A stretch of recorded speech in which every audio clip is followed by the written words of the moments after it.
Diba, mga kapuso, ating pong panoorin ngayon ang malagim na pagliligpit. Ayan po, mga kapuso, nakikita nyo. Libo-libong mga tao nagtitiklop. Ayan po, ayan po. Hop!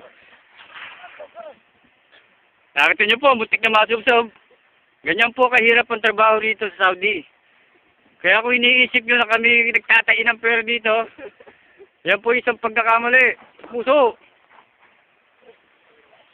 Buhay, Saudi! Sayos!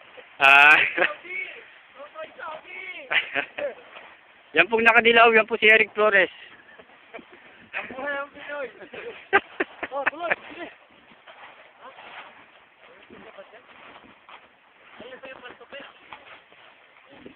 Ayan po mga kamuso.